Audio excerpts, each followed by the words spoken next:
안녕하세요. 저는 평범한 40대 남자입니다.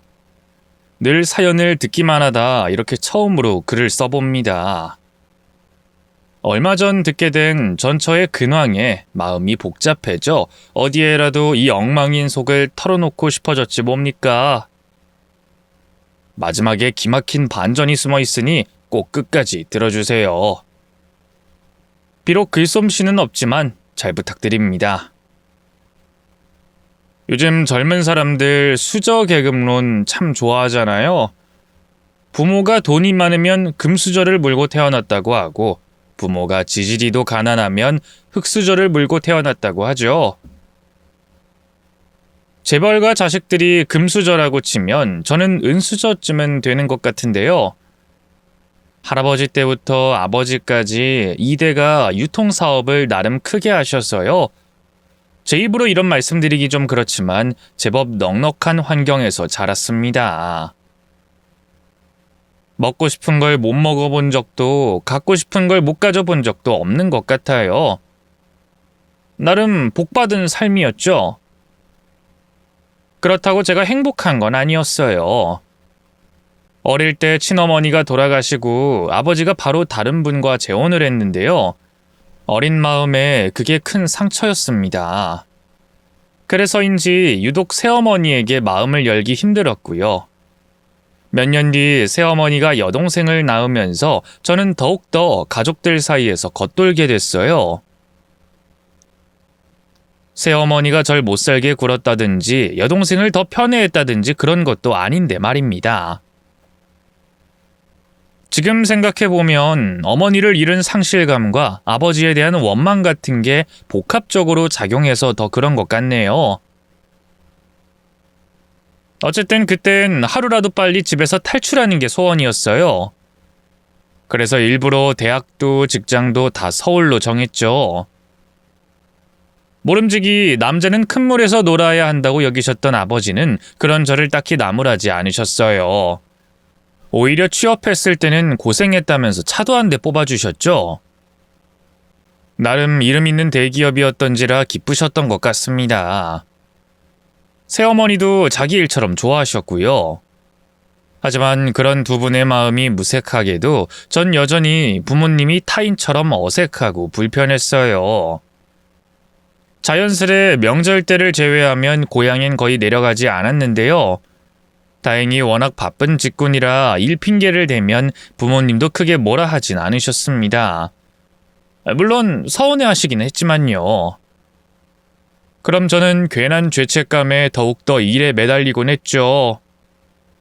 그렇게 사회 초년생 때부터 30대 초반까지 자취집과 회사만 반복하는 재미없는 삶을 살았는데요. 문득 정신을 차려보니 또래 친구나 동기놈들은 전부 결혼해서 자기만의 가정을 꾸렸더라고요. 뭐 지금이야 다들 결혼을 늦게 하거나 안 하는 추세지만 그때만 해도 남자들 대부분이 30도 되기 전에 장가를 가곤 했잖습니까? 특히 절친이던 친구놈이 결혼해서 잘 사는 걸 보니까 너무 부럽고 난 지금까지 뭘 한 건가 하는 생각에 허무함이 들더군요. 외롭기도 참 외로웠고요. 그래서 그때부터 부랴부랴 친구들 소개로 여자들을 만나기 시작했어요. 안 그래도 그쯤 부모님도 슬슬 만나는 여자 없냐고 채근하던 차였거든요. 특히 아버지는 적극적으로 맞선을 주선하려고 하셨죠. 하지만 제가 뭐 재벌집 아들도 아니고 집안끼리 혼담을 주고받아 여자를 만나는 건 너무 부담스럽더라고요. 그래서 급한 대로 아버지에게 만나는 여자가 있다고 둘러댔는데요.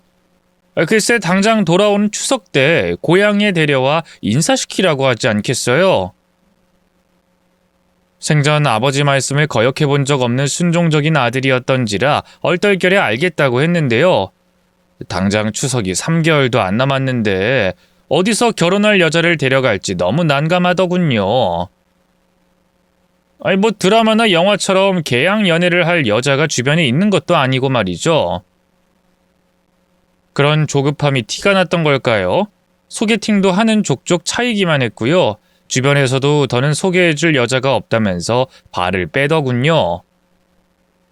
그때 정말 자존감이 바닥까지 떨어졌던 것 같아요. 좀 더 어릴 때 이 여자 저 여자 만나볼 걸. 나이가 30이 넘으니 여자에 대해 잘 모르고 서툰 게 순수해 보이는 게 아니라요. 한심하고 매력 없어 보이더라고요. 스스로도 그게 느껴지니까 여자 앞에만 서면 자꾸만 자신감이 없어지더군요. 그럴수록 연애를 하고 싶다는 열망은 더욱더 커져갔고요. 급기야 여자를 만나보려고 인터넷 동호회에도 들어가 봤지만 별 소득은 없었습니다.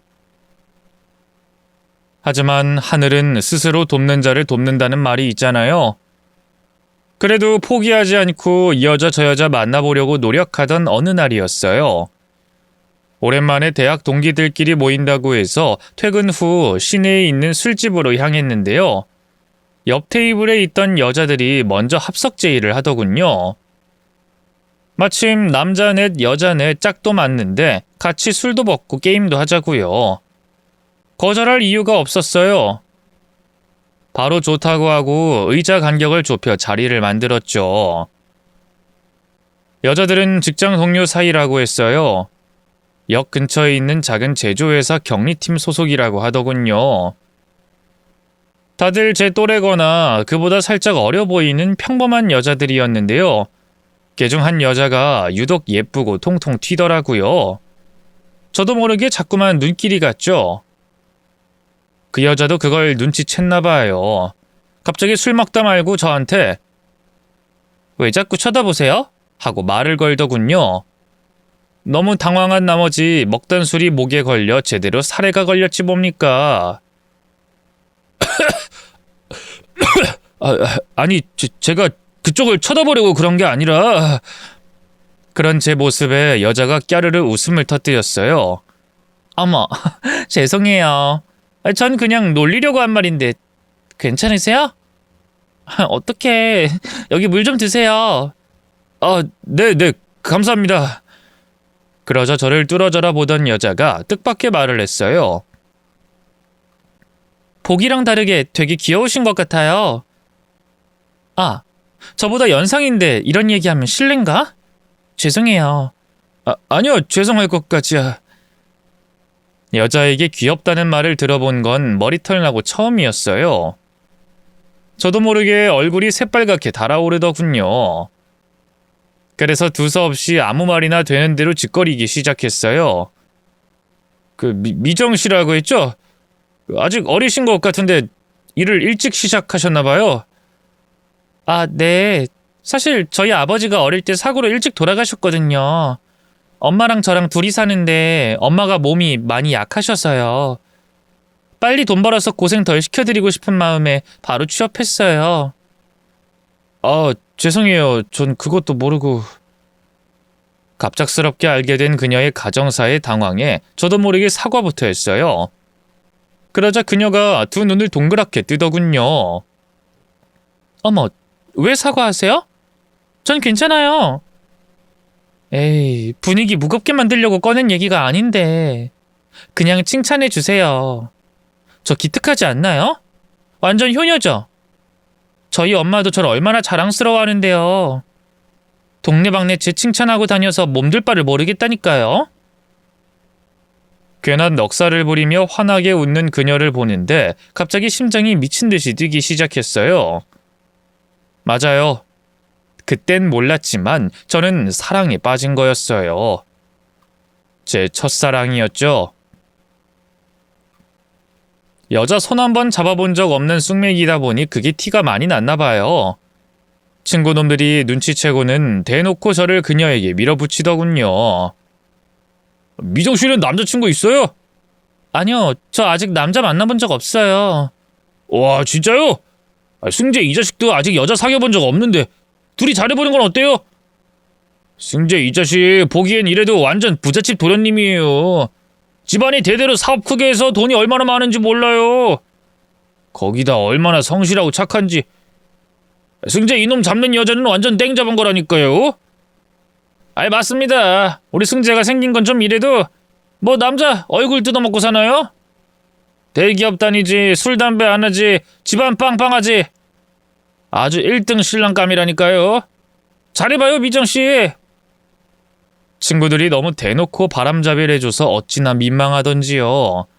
하지만 그 덕에 다른 여자분들도 그녀와 저를 적극 밀어주는 분위기가 형성됐고요. 자연스럽게 2차는 그녀와 저 둘이 가게 됐습니다. 단둘이서만 술잔을 기울이다 보니 좀 더 내밀한 이야기를 하게 되더라고요. 단순한 신변 잡기뿐 아니라 서로의 취향, 가족사, 고민 같은 것들을 나누다 보니 부쩍 가까워진 기분이 들더군요. 헤어질 때 용기를 내서 그녀의 연락처를 물어봤어요. 잠시 주저하는 듯 보이던 그녀가 이내 웃으면서 제게 번호를 찍어주더군요.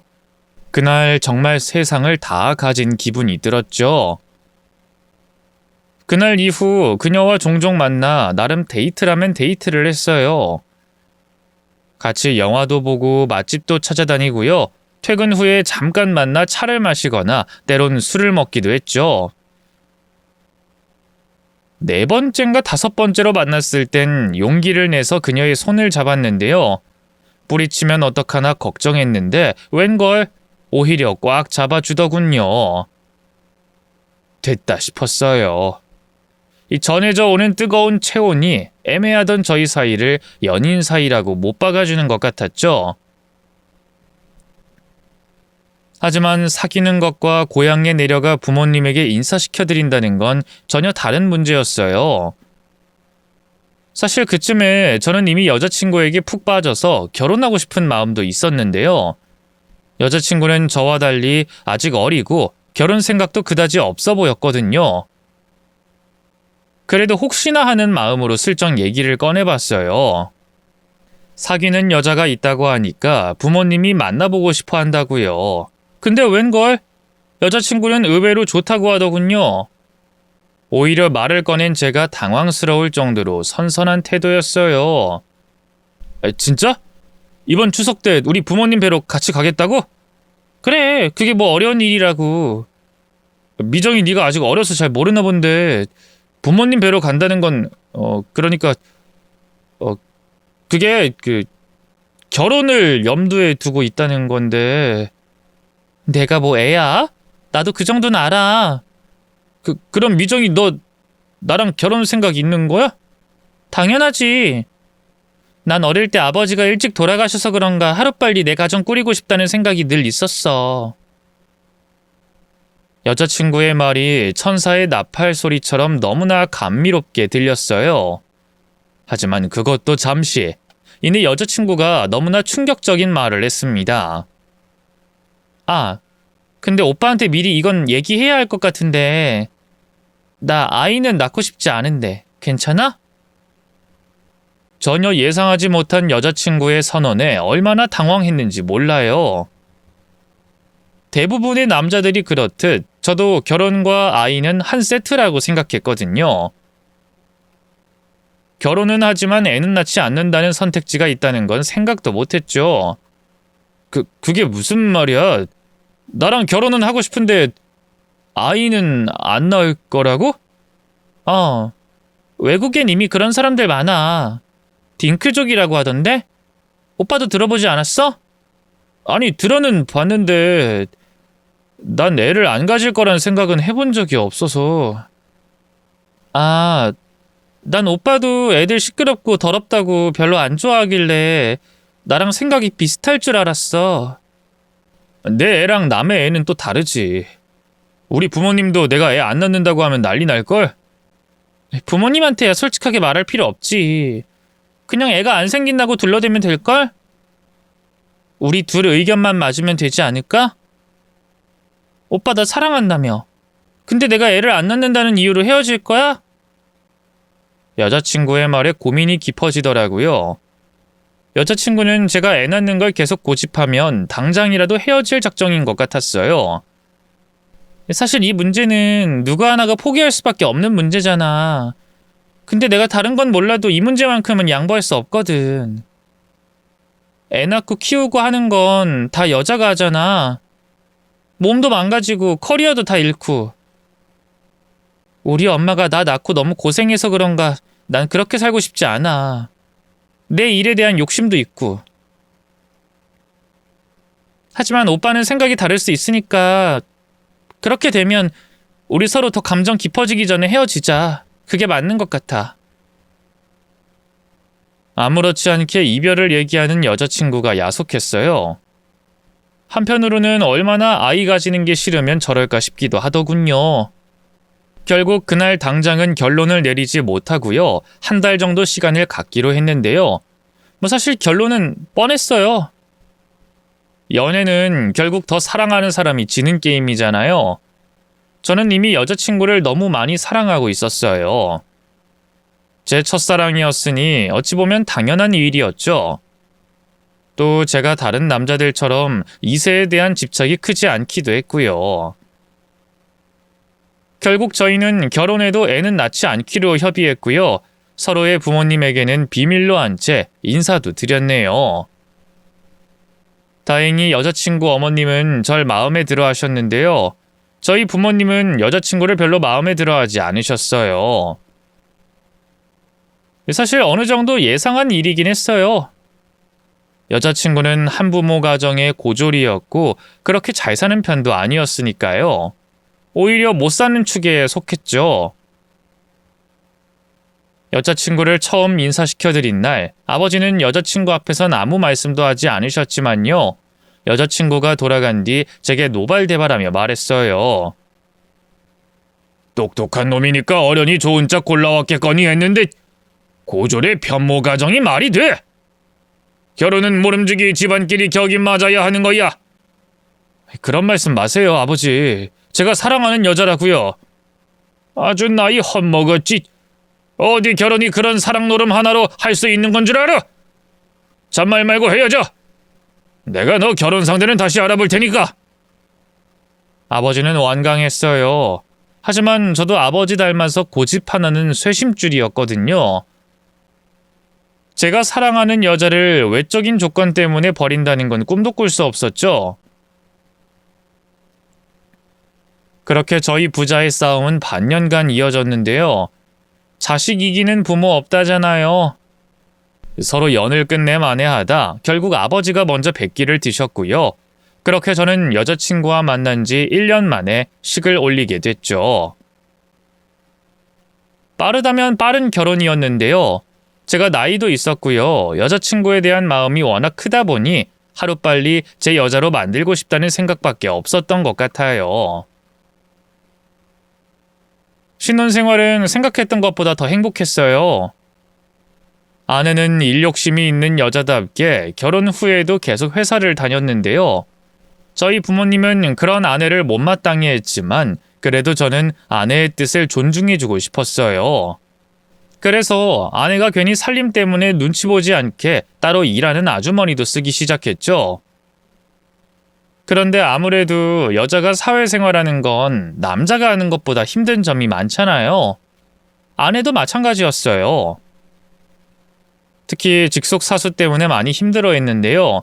그 사수가 아내가 여자라는 이유로 무시도 많이 하고요. 아내가 세운 실적도 종종 가로채고는 했나 봐요. 사회생활에 요령이 별로 없던 아내는 늘 당하기만 했고요. 그 사수 때문에 울기도 참 많이 울었죠. 제 입장에선 아내가 회사를 그만뒀으면 하는 마음이 컸어요. 사실 제가 돈을 못 버는 것도 아닌데 푼돈 벌자고 아내가 너무 고생하는 것 같아서 말이죠. 하지만 아내가 자기 일을 얼마나 사랑하는지 알기에 굳이 말을 보태진 않았는데요. 결혼한 지 반년쯤 됐을까요? 의외로 아내가 먼저 회사를 그만두고 싶단 말을 하더군요. 오빠, 나 회사 관두고 몇 달만 좀 쉴까 하는데 어떻게 생각해? 나야 좋지. 오히려 내가 먼저 당신 좀 쉬는 게 어떻겠냐고 얘기하고 싶었던 차야. 당신 너무 많이 힘들어하는 것 같아서. 제 말에 아내가 왈칵 울음을 터뜨렸어요. 그렇게 말해줘서 고마워, 오빠. 오빠는 정말 내가 의지할 수 있는 커다란 나무 같은 존재야. 그동안은 사실 엄마 때문이라도 계속 일을 다녀야 했거든. 근데 나도 이제 좀 쉬고 싶어. 그래도 되잖아. 지금까지 충분히 고생했으니까. 맞아. 당신 쉴 자격 있어. 그러니까 눈치 보지 말고 집에서 푹 쉬어. 고마워, 오빠. 결국 아내는 결혼한 지 반년 만에 퇴사를 선택했어요. 계속 일을 쉴 생각은 아니고 이직할 곳을 알아보면서 조금만 쉬고 싶다고 하더군요. 저는 아내 마음대로 하라고 했네요. 일을 하든 전업주부를 하든 제가 아내를 사랑한다는 사실엔 변함이 없었으니까요. 그리고 내심 아내가 일을 쉬는 동안 직접 밥이라도 한 끼 차려주지 않을까 기대했어요. 그동안은 아내도 같이 일을 했기 때문에 아내가 거의 살림에 손을 떼고 있었거든요. 그게 당연하다고 생각했지만 한편으로는 아쉽기도 했어요. 어릴 때 어머니도 일찍 돌아가시고 계속 집에서 겉돌기만 했기 때문일까요? 아내가 직접 차려준 밥상, 직접 챙겨준 옷 같은 것에 로망이 있었던 것 같아요. 하지만 아내는 아내대로 성인이 되고 처음으로 일을 쉬는 거였으니까요. 이것저것 하고 싶은 게 많았나 봐요. 친구들과 같이 여행도 다녀오고요. 산악동호회에 들어가 등산도 다니면서 자유롭게 시간을 보내더군요. 오히려 회사 다닐 때보다 집에 있는 시간이 더 없었던 것 같아요. 주말에도 친구를 만난다, 문화센터를 다닌다, 바빴으니까요. 그런 아내에게 내심 서운했지만 그래도 내색하진 않았어요. 아내가 저라는 그늘 아래서 자유롭게 놀고 쉬길 바랬거든요. 물론 저희 부모님 입장에선 그런 아내가 곱게 보이진 않았겠죠. 새어머니는 그래도 본인이 제 친모가 아니다 보니 말을 아끼는 편이었는데요. 아버지는 아예 대놓고 아내에게 뭐라고 하기도 하셨어요. 일도 그만두고 쉬는데 제 밥 한 번 차려주질 않냐고요. 죄송해요, 아버님. 제가 워낙 요리가 서툴러서 해도 이 사람이 잘 안 먹더라고요. 그래서 아내 버릇 하다 보니 앞으로는 제가 잘 챙길게요. 사실 아내가 결혼하고 제 밥을 챙겨준 적은 한 번도 없거든요. 만약 차려준다면 저는 탄 계란 후라이라도 맛있게 먹을 자신이 있었고요. 하지만 그걸 저희 부모님 앞에서 티낸다는 건 너무 바보 같은 짓이었죠. 남편이 시댁과 아내의 중간에서 처신을 잘해야 결혼 생활이 편안하다고 하잖아요. 그래서 아내의 말이 끝나자마자 바로 입을 열었죠. 제가 하지 말라고 했어요, 아버지. 저희 지금 일해주시는 아주머니 요리 솜씨가 너무 좋아서 제가 좀 까탈스럽잖아요. 아주머니가 해준 음식 아니면 입에 잘 안 맞아서 이 사람이 오히려 많이 서운해하고 그래요. 그런 거면 뭐 할 수 없고. 그나저나 너네 아직 소식은 없는 거냐? 새아가가 젊을 때 빨리 가져야지. 아버지는 뒤이어 바로 또 다른 폭탄을 던지셨어요. 사실 그때까지도 부모님에게 이세 생각이 없다는 말을 하지 못한 상태였거든요. 안 그래도 아내를 곱게 보지 않는 부모님인데 굳이 그런 말 했다간 사달이 날 것 같았죠. 그래서 어색하게 웃으면서 다시 입을 열었네요. 제가 나이가 좀 있다 보니까 아무래도 임신이 힘든 것 같아요. 노력은 계속하고 있으니 걱정 마세요. 그래, 그 정력에 좋다는 음식도 좀 챙겨 먹어보고 그래도 안 되면 병원에도 가봐. 요즘엔 많이들 간다더라. 네, 올해까지도 소식 없으면 한번 가볼게요. 그 자리에선 어찌저찌 둘러댔는데요. 집으로 돌아오니 새삼 이세 생각이 아쉬워지더라고요. 아내가 일을 쉬는 동안 아기를 가져보면 어떨까 하는 생각이 들더군요. 그래서 슬쩍 아내를 떠봤는데 여전히 아내의 입장은 단호했어요. 말했잖아, 난 아기 가질 생각 없다고. 이제 와서 말 바꾸면 어떡해? 내 입장에선 오빠가 사기친 것처럼 느껴져. 아니, 사기라니 무슨 말을 그렇게 해.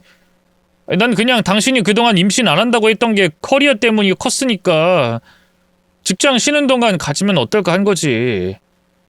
일단 낳기만 하면 애기는 베이비시터 고용해도 되니까. 우리 어머니도 있고 나도 열심히 도울 거고.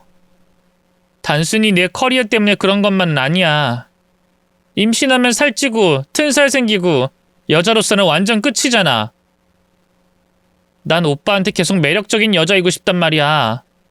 또 오빠 사랑을 애기한테 빼앗기고 싶지도 않고. 난 언제나 오빠한테 1순위고 싶어. 근데 애가 생기면 그게 안 되잖아. 아내는 아이 문제에 있어서만큼은 완강했어요. 아무리 설득해도 소용이 없더군요. 애를 10달 내내 품고 있다가 낳는 건 결국 아내의 몫이잖아요. 그러니 저도 더는 뭐라고 할 수가 없더라고요. 그런 상황에서 시간은 빠르게 흘러갔고요. 결혼한 지 2년이 넘어가자 부모님의 상화도 점점 심해졌어요. 결국 저는 부모님에게 난임병원을 다니고 있다는 거짓말까지 하게 됐네요. 상황이 그렇게 되다 보니 죄책감이 들기도 하고 자기 뜻을 굽히지 않는 아내가 원망스럽기도 하더라고요.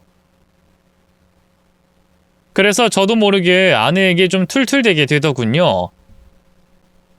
아내는 아내대로 그런 제 태도가 서운했는지 많이 짜증을 냈고요. 자연스레 저희 부부 사이에 다투는 날도 늘어만 갔죠.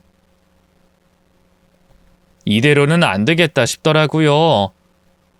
고민 끝에 대학 동기에게 고민 상담을 했어요. 아내와 처음 술 먹을 때 같이 있었던 친구로 아내와도 막역한 사이였죠. 아내가 산악 동호회에 들어간 것도 그 친구의 권유 때문이었어요. 그 친구가 그 동호회 회장이었거든요. 너무 억지로 굽혀주려고 하지 마. 그럴수록 여자들은 더 콧대만 높아지거든. 그럼 어떡해. 그냥 이대로 가만히 있으면 우리 부부 사이 이대로 영영 회복 못 될 것 같은데. 그건 어쩔 수 없는 거야. 세상에 영원한 사랑이 어딨냐? 부부들 다 그렇게 사는 거지. 너희보다 더 심한 부부도 많아. 나도 우리 와이프랑 애만 없었으면 진작에 이혼했다.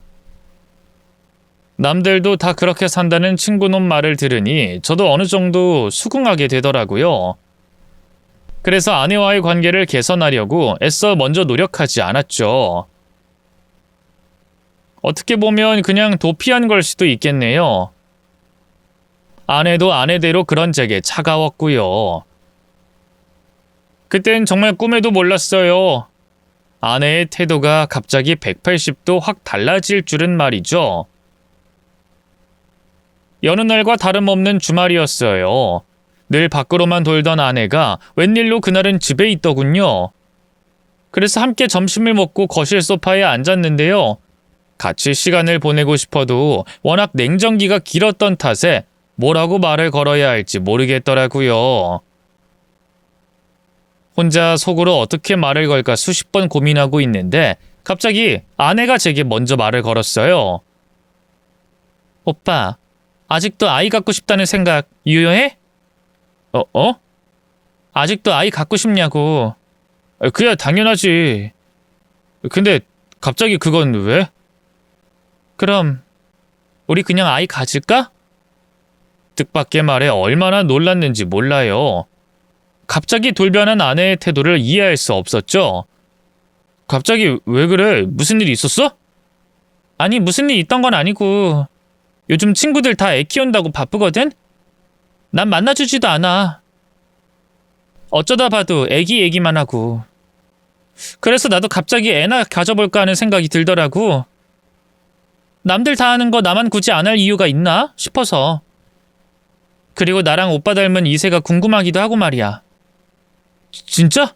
그럼 당신 회사는 어떡하고? 사실 회사 그만두고 나니까 왜 그렇게 치열하게 일했나 싶어. 내가 뭐 오빠처럼 좋은 회사 다녔던 것도 아니고 고졸의 여자라 차별만 받았는데 계속 집에서 쉬다 보니까 다시 사회로 나가는 게 겁나. 상처받는 게 무섭고. 이제 난 혼자가 아니라 오빠가 있잖아. 오빠가 충분히 날 지켜줄 능력이 있는데 굳이 내가 세상 밖으로 나가서 싸울 필요가 있을까? 얘기를 들어보니 아내도 혼자 나름 치열하게 앞으로에 대해 많은 생각을 한 것 같더라고요. 그런 고민을 혼자서만 하게 한 게 너무 미안해지더군요. 그래서 저도 모르게 아내를 끌어안고 말했어요. 그럼 그럴 필요 없지. 네가 일하고 싶어서 다시 일하는 건 반대 안 해. 근데 그럴 마음 없다면 굳이 억지로 일할 필요 없어. 너 정도는 내가 충분히 먹여 살릴 수 있으니까. 응. 오빠가 그런 사람인 거 아니까 더 고마운 거야. 그래서 오빠가 그토록 원하는 애기 낳을까 싶어진 거고. 아내의 말에 정말 얼마나 감동받았는지 모릅니다. 그날 이후 거의 매일같이 아내와 잠자리를 했던 것 같아요. 아내는 뭘 한번 하면 아주 제대로 하는 사람이었어요. 거의 일주일 내내 잠자리를 가졌죠. 사실 30대 후반의 회사원인 제 입장에선 많이 벅차기도 했는데요. 그런 내색을 하면 아내는 바로 세모 눈을 떴어요. 애가 뭐 생기면 바로 태어나? 10달은 품고 있어야 하는데 그럼 지금 생겨도 내년에 낳아야 하잖아. 노산이어도 한참 노산이라고. 그걸 생각하면 하루빨리 낳아야 돼. 당신도 아이 갖고 싶어 했잖아. 모처럼 내가 마음을 돌렸는데 적극 협조해줘. 알겠지? 당신 마음은 알겠는데 난 나이도 있고 평일엔 회사에서 하루 종일 힘들게 일하잖아. 피 끓는 20대도 아니고 어떻게 매일 잠자리를 하겠어. 일주일에 3번, 아니 4번으로라도 좀 줄여보자. 응? 안 돼. 이것만은 양보 못해. 난 어떻게든 올해 안에 임신하고 싶어. 당신 힘들면 내가 보약이라도 쥐어줄게. 음식도 좀 더 신경 쓰고. 그 뒤로 아내는 적극적으로 제 건강을 챙겼어요. 아침 저녁으로 상위에 정력에 좋다는 장어나 굴 같은 걸 올리고요. 점심에도 조미료 들어간 식당밥 먹지 말라면서 따로 도시락을 싸줄 정도였습니다. 한의원을 수소문해 남자에게 좋다는 보약을 지어준 건 물론이고요. 그쯤 되니 저도 아내의 노력을 외면하지 못하겠더라고요. 젖먹던 힘까지 쥐어짜내서 매일매일 아내와 동침했습니다. 그런 노력이 하늘이 보기에 갸륵했던 걸까요? 한 달여 만에 드디어 아내가 임신에 성공했어요. 임신 테스트기를 해보니 2줄이 나와 바로 병원에 갔다는데요. 역시나 임신이라고 했다더군요. 회사에 있다가 아내의 전화를 받고 얼마나 기뻤는지 몰라요. 정말이야? 임신이 확실하대? 아들이래. 너무 다행이지. 아버님도 손자 갖고 싶어 했잖아. 그렇긴 한데 벌써 성별도 알 수 있어? 그건 주스가 좀 지나야 하는 거 아닌가? 아, 그래? 그럼 내가 잘못 들었나 보다. 아버님 때문에 아들 낳아야 한다는 압박감이 들어서. 그래서 의사 선생님이 아들일 거라고 얘기해 주신 걸 내가 멋대로 곡해했나 봐. 아내는 아이 성별이 나오기도 전에 아들이길 바라더라고요. 아무래도 저희 부모님이 손녀보단 손자를 바라셔서 그런 것 같아요. 아기를 낳기도 전에 그런 압박감을 느끼는 아내가 너무 안쓰럽더군요. 그래서 임신한 아내를 위해 케이크와 꽃다발을 사서 집으로 들어갔어요. 그리고 아내를 끌어안고 정말 고맙다고, 사랑한다고 속삭였죠. 여보, 정말 고마워. 날 위해서 이렇게 마음 돌려줘서. 아니야, 뭐 당신만을 위해서 애기 낳자는 것도 아니고. 나도 이제 다른 사람들처럼 온전한 가정을 이루고 싶어서 그래. 애기 낳는 거 아직도 많이 무섭지만 그래도 당신이 옆에 있어주면 괜찮을 것 같아. 평생 나랑 우리 애기 지켜줄 거지? 당연하지. 걱정하지 마. 임신으로 호르몬이 변해서일까요? 아내는 임신 후 이유 없이 많이 불안해했고요. 때때로 우울해 보이기도 했어요. 퇴근하고 집에 오면 아내 눈시울이 붉어져 있는 경우가 많았는데요. 아무래도 혼자 운 것 같더라고요. 물론 울었냐고 물어보면 아내는 아니라고 딱 잡아떼긴 했지만요. 임신이라는 게 참 여자한테 많은 감정을 불러일으키는구나 했네요. 그땐 정말 꿈에도 몰랐던 거예요. 아내가 저 모르게 끔찍한 비밀을 품고 있는 걸 말이죠. 아내가 이상한 건 그뿐만이 아니었어요. 친구놈들 얘기를 들어보면 임신한 와이프들은 감정 기복이 심해서 짜증도 많이 내고요. 이거 사달라 저거 사달라 아주 하인처럼 부려먹는다던데 친구놈들이 워낙 겁을 많이 줘서 저도 각오를 단단히 했거든요. 아내가 성정 자체가 많이 예민한 편이었으니까요. 그런데 웬걸 아내는 저한테 한 번도 뭘 먹고 싶다 시킨 적이 없고요. 입덧 때문에 아무리 힘들어도 내색하지 않았어요. 뭐 필요한 거 없냐? 먹고 싶은 거 없냐? 제가 나서서 캐물어야 할 정도였죠. 심지어 집안일도 몸이 무거운데 스스로 하려고 했어요. 보다 못한 제가 대신 나서서 하려고 하면 아내는 절 말리기 바빴네요. 괜찮아. 내가 뭐 환자도 아니고 임신한 것뿐인데. 천천히 하면 혼자 다 할 수 있어.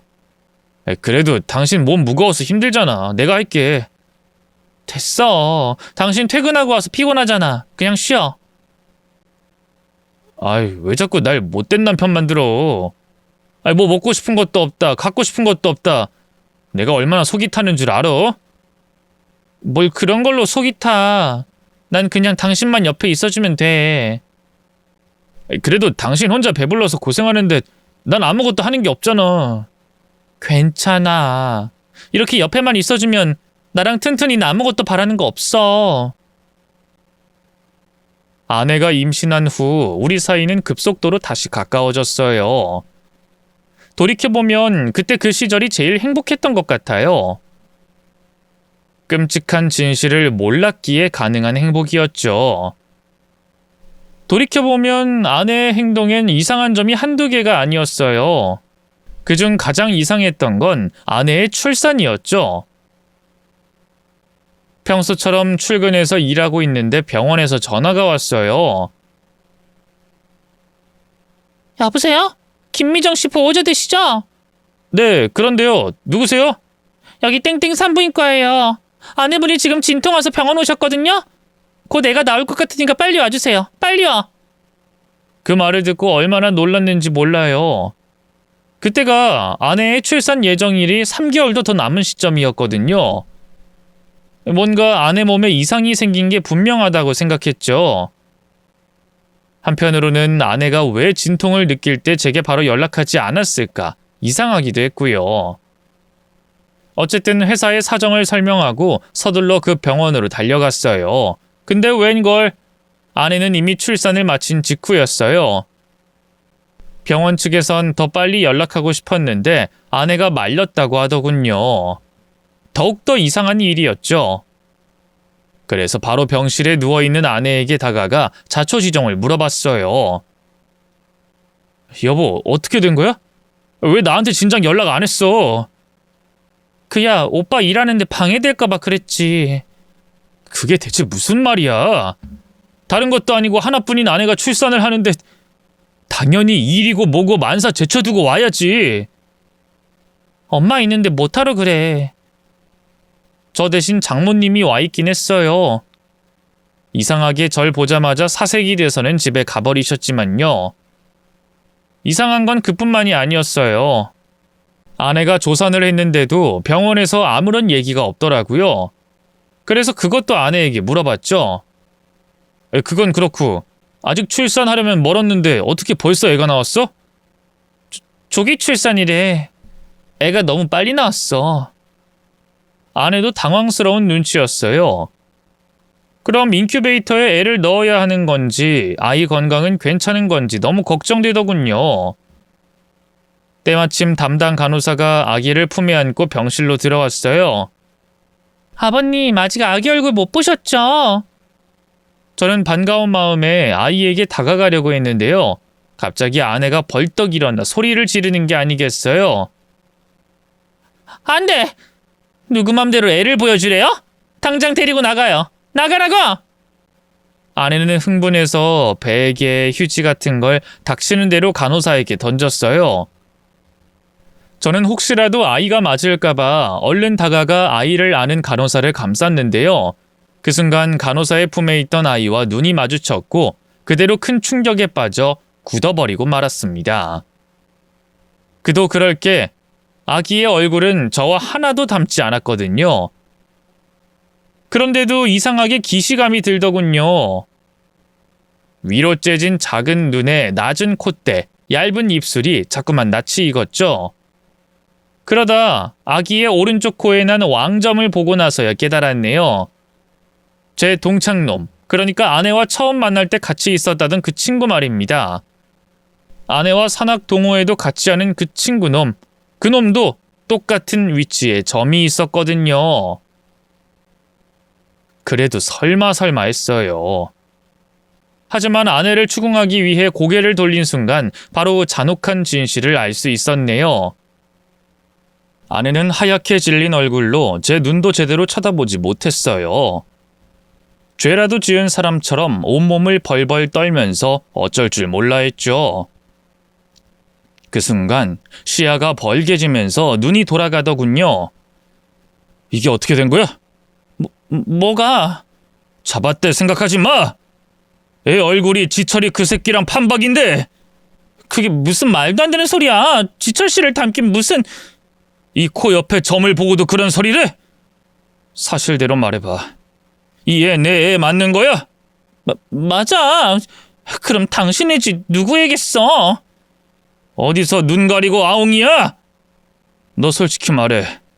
지철이 그 새끼랑 붙어먹은 거 맞지? 조사는 무슨 개뿌리 조사... 애가 이렇게 튼실한데? 하지만 여전히 아내는 정색하며 딱 잡아댔어요. 세상 억울한 사람처럼 펄쩍 뛰더군요. 오빠, 지금 나 의심하는 거야? 어떻게 아이를 가출산하는 아내한테 이럴 수가 있어? 나 정말 억울해. 억울하다고! 급기야 아내는 몸을 웅크리고 흐느끼기 시작했어요. 하지만 아이의 생김새를 확인한 제 눈에는 가짜는 연극으로만 보일 뿐이었죠.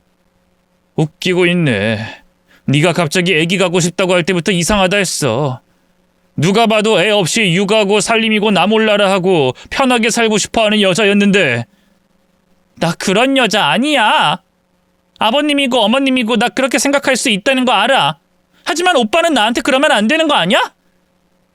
내가 누구 때문에 아이 가질 생각을 한 건데? 끝까지 그렇게 나온다 이거지?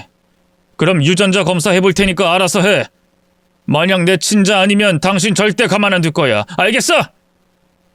전 단호하게 얘기한 뒤 그대로 몸을 돌렸어요. 그러자 아내가 허겁지겁 일어나 제 발목을 붙잡고 늘어지더군요. 여보, 잘못했어. 내가 다 잘못했어. 응? 그래, 나 지철 씨 아니 그 새끼랑 하룻밤 보낸 건 맞아. 근데 실수였어. 등산 모임하고 다 같이 술 한잔 하다가 너무 취해서 그만. 그렇다고 임신할 줄은 정말 몰랐어. 그 새끼랑은 딱 한 번이었고 당신이랑은 수십 번 수백 번을 했는데 당연히 당신의 일 거라고 생각했다고. 나도 정말 이럴 줄은 까맣게 몰랐어. 믿어줘. 아내는 그제야 제 동창놈과 하룻밤 보낸 걸 시인하더군요. 하지만 정말 하룻밤이었을까요? 더는 아내의 말을 믿을 수가 없었어요. 다른 놈의 애를 갖고도 제 애라고 뻔뻔하게 속인 게 너무나 화가 나고 배신감이 들었죠. 거짓말하지 마! 너 그래서 갑자기 애 가져야겠다고 그 난리 친 거잖아? 그 새끼 애 가진 거 알고 어떻게든 덮으려고. 안 그래? 아니야.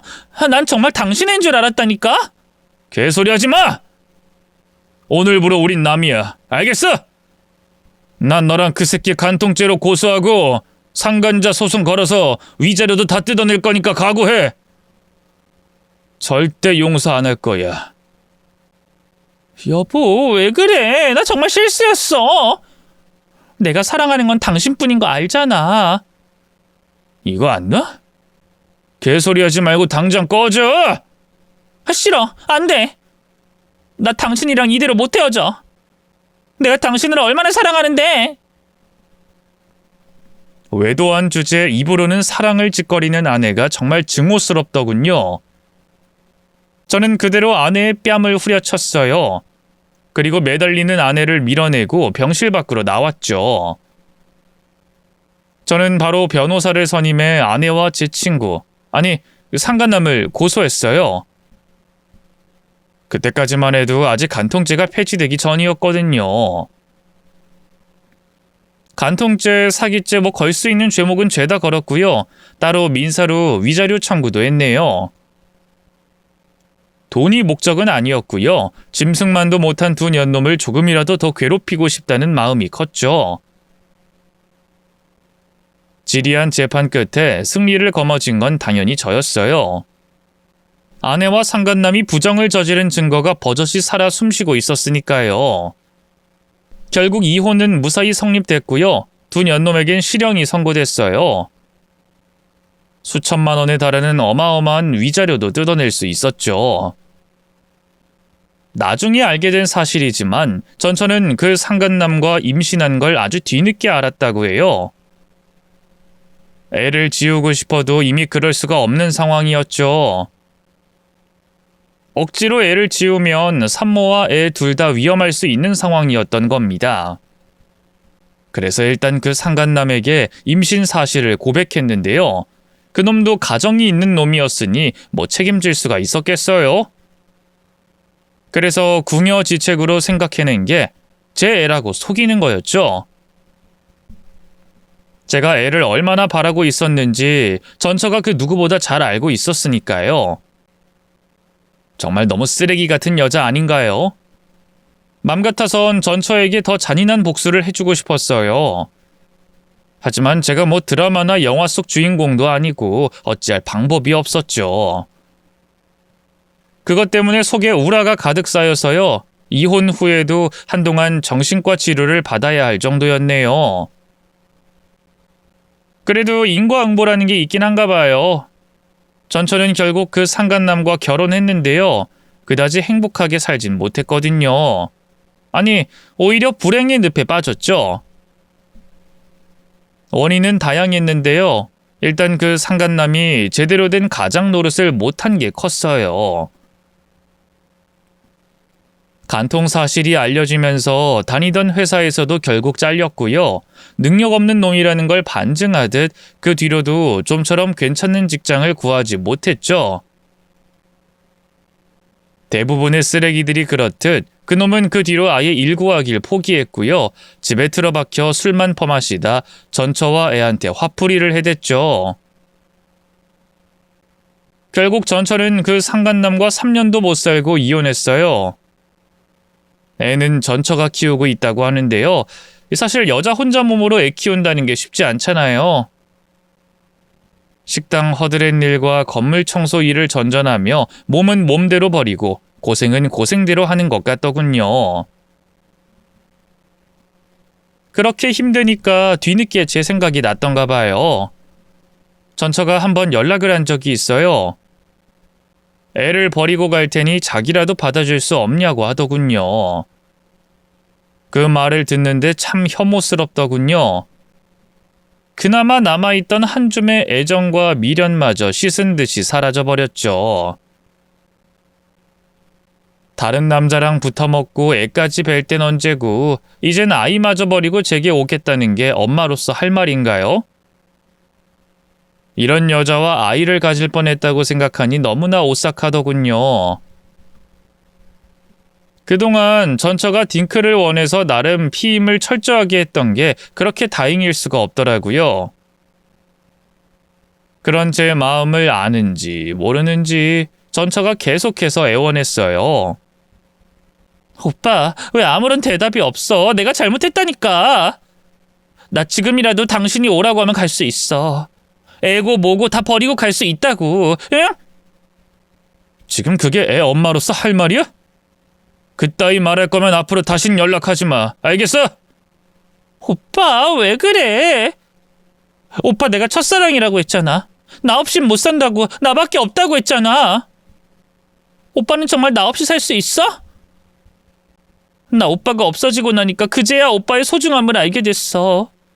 내가 너무 바보 같았어. 나 제발 한 번만 용서해 주라. 응? 오빠가 원한다면 나 이번에야말로 진짜 오빠 애기 갖고 싶어.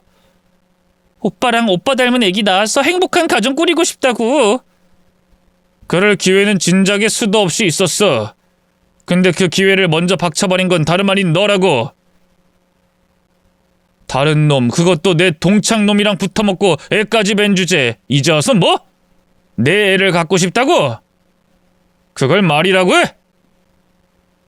너같이 더러운 여자는 이제 내 쪽에서 사절이야. 다신 연락하지 마. 알겠어? 오빠! 오빠! 저는 애처롭게 매달리는 전처의 전화를 그대로 끊어버렸어요.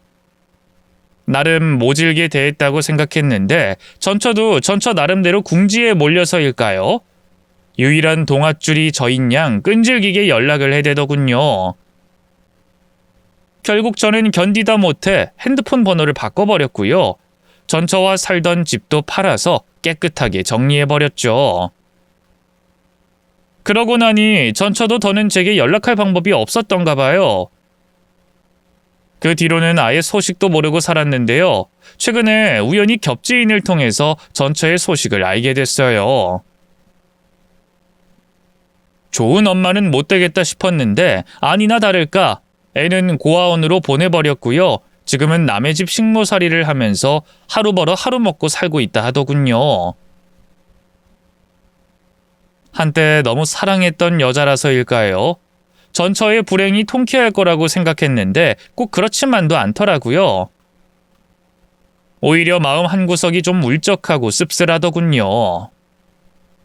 그래서 이렇게 썰밤에 사연까지 보내게 된 거고요. 어쨌든 이렇게 글로 제 마음을 적고 나니 조금 후련한 기분이 드네요. 어차피 이제 남보다도 못한 사이가 됐는데 더는 전처 소식에 연연하지 말아야겠다는 생각이 듭니다. 그게 현명한 거겠죠? 그렇다고 해서 제가 불행하게 살고 있는 건 아닙니다. 현재 저는 행복하게 잘 살고 있어요. 다른 좋은 여자를 만나 가정도 꾸렸는데요. 전처와 달리 가정적이고 따뜻한 여자예요. 집사람은 저와 한 게 초혼이었는데요. 이걸로 처갓집에서 반대를 많이 했는데 집사람이 저 아니면 안 된다고 꿋꿋하게 밀어붙여준 덕분에 결혼까지 하게 됐어요. 그런 집사람이 고마워서 제가 참 잘했는데요. 갖고 싶다는 게 있으면 뭐든 다 사주고요. 매일 사랑한다, 보고 싶다, 애정 표현도 많이 했어요. 저와 결혼한 걸 세상에서 제일 잘한 일이라고 생각해줬으면 했거든요. 장인어른 장모님한테도 예쁨 받으려고 많이 노력했죠. 덕분에 지금은 여느 사위 못지않게 귀한 대접 받고 있답니다. 그토록 바라던 아이도 생겼어요. 그것도 무려 둘이나 말이죠. 2살 터울의 아들과 딸인데요. 둘 다 얼마나 예쁘고 사랑스러운지 몰라요. 제가 재혼을 늦게 한 편이라 애들이 아직 어린데요. 늙은 아빠가 되고 싶지 않아서 부지런히 운동도 하고요. 보양식도 챙겨 먹고 있답니다. 애들 결혼해서 손주 낳을 때까진 보고 죽어야 하니까요. 이렇게 글을 적고 나니 새삼 가족의 소중함에 대해 느끼게 되네요. 긴 얘기 들어주셔서 고맙습니다. 다들 건강하세요.